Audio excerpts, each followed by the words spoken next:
Warning, this video is intentionally negative to showcase the worst of Black Ops 3. If you love Black Ops 3, prepare your anus. Or just watch my video about why Black Ops 3 is good. Black Ops 3 is an all-around okay game, but there are certain features and a lack of certain features that hold the game back from being an amazing game. So yeah, let's talk about why Black Ops 3 is bad and what the game did wrong. Campaign. Oh boy. When you look at the Black Ops series as a whole, you have Black Ops 1, and you have Black Ops 2. The story for the campaign originates in Black Ops 1, and it carries over to Black Ops 2. But what the hell happened with Black Ops 3? Now I will give Treyarch the benefit of the doubt because I haven't actually finished the campaign yet, but just from playing the first couple of missions, I can see that this game has nothing to do with the prior two games. Train go boom. Speaks like a toddler. I think the game was written by a toddler too. This was already hugely upsetting to me because I was expecting to see possibly Mason or Reznov. Instead, I ended up having to make friends with Bob and fucking Ethan and motherfucking Huma Huma Nuka Nuka Apuaha. I don't know who these people are, and I really don't care. Oh man, it was just really disappointing. Black Ops 3 is supposed to be the finale for the Black Ops trilogy, and the fact that the campaign has nothing to do with the other two games is really disappointing. Plus, every single critic and user review I read about this game says that the campaign is bad. I am going to take the time to actually sit down and finish the Black Ops 3 campaign, but man, it sounds like it's going to be painful. Lack of simple zombies. It seems like a lot of people are in favor of bringing zombies back to its simple roots, especially since merely surviving some of these newer maps means that you have to do a ton of crazy things. You have to go out of your way to watch thousands of hours of YouTube videos about how to do very intricate Easter eggs, and Googling tutorials about how to sacrifice your testicle to Donald Trump. We don't need that much complication. Now, to be fair, the progression of difficulty in zombies does make sense over all these years. The zombies in World at War were incredibly basic, and then Black Ops added upon another layer of difficulty and progression. Black Ops 2 took that to another level. But the thing is that this game has taken it to a level that really, it's just insane. Now, I'm sure if you're a very hardcore zombies player, you probably do like these maps. And I'm not trying to shit all over your zombies experience, but as a very casual zombies player, it's good to at least have some options. In fairness, I think that every Call of Duty game that's going to have zombies should have the first map be a very simple one that people can get into and get very addicted to from the start. And then from there, start adding more difficulty and Easter eggs and all kinds of crazy shit. It's very difficult for someone who's never played zombies before to get into Shadows of Evil and Der Eisendrache and Zetsubo no Shima. Even me just saying those names is probably going to confuse the shit out of people. Now, in fairness, I did finally check out The Giant, which is pretty much just a Der Reese remake, but still, I think people are looking for a new simple zombies map to play on that they don't have to necessarily pay for. Constant weapon balancing. Again, it's great that Treyarch has the ability to constantly hotfix and patch things, but Jesus Christ, why do you have to buff and then nerf and then buff and then buff and then buff and then buff and then buff the Argus again? What are you doing? I'm not saying it's specifically bad for the Argus, it's more of a joke, but constantly balancing weapons makes everything feel very inconsistent. You could be using a weapon for a couple of days and then bam, it's bad out of nowhere. Or it could be made insanely good out of nowhere. But as a whole, these weapon patches that they seem to constantly release for the game don't really do that much. Treyarch has been making very, very small and subtle changes to the weapons over time, and for the most part, the buffs and the nerfs that they do don't really affect the game that much. It's more of a placebo effect that's put in place to make you want to use a certain gun more, which again, it's just kind of stupid and pointless. Oh, and you guys are gonna love this complaint. High caliber view kick headshot deaths. Oh,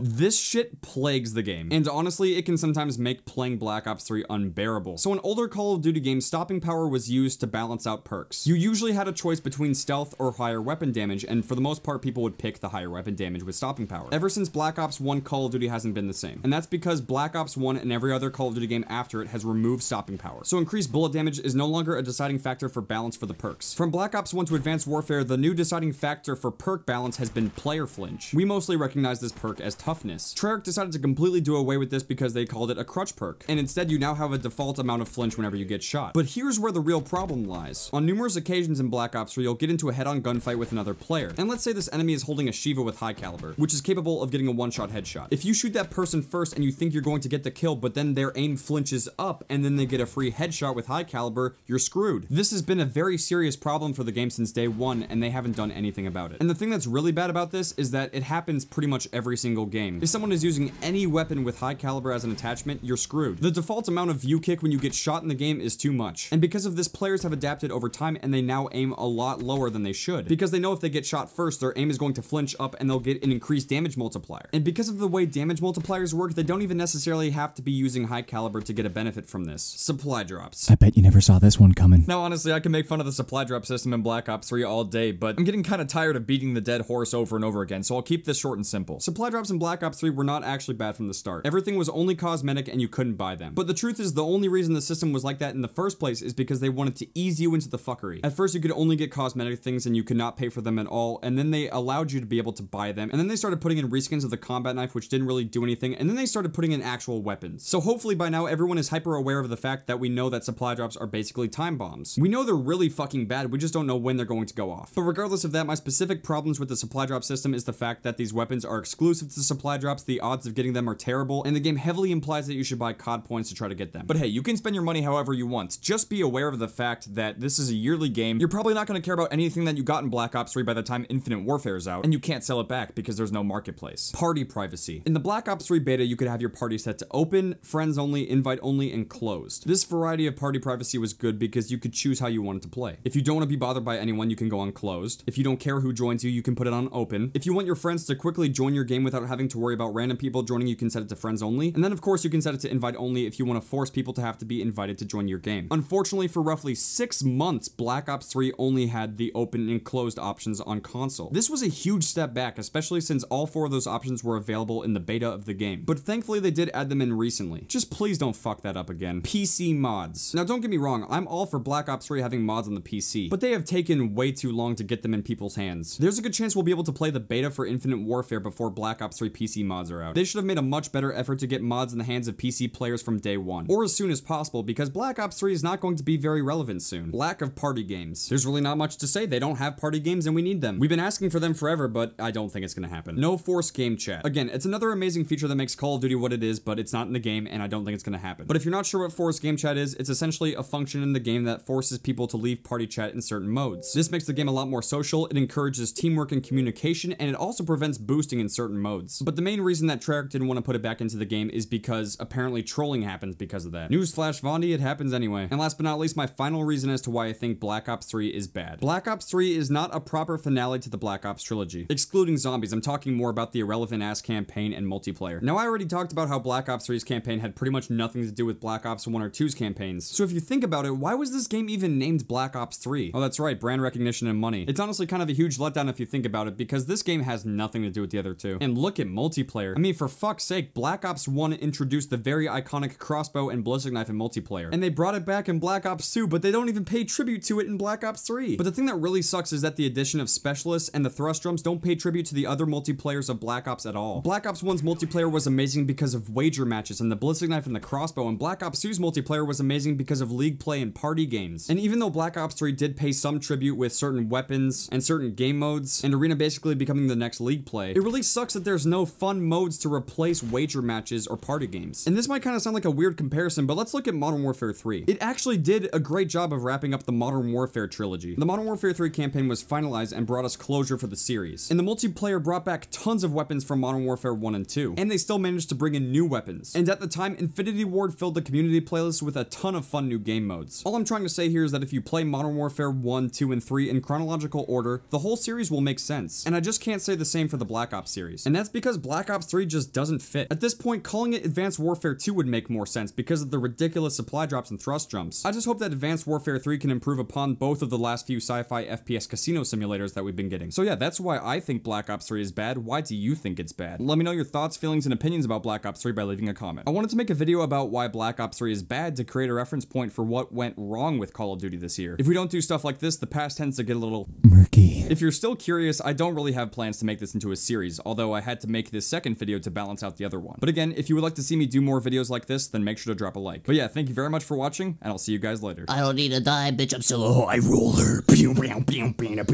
Roll up.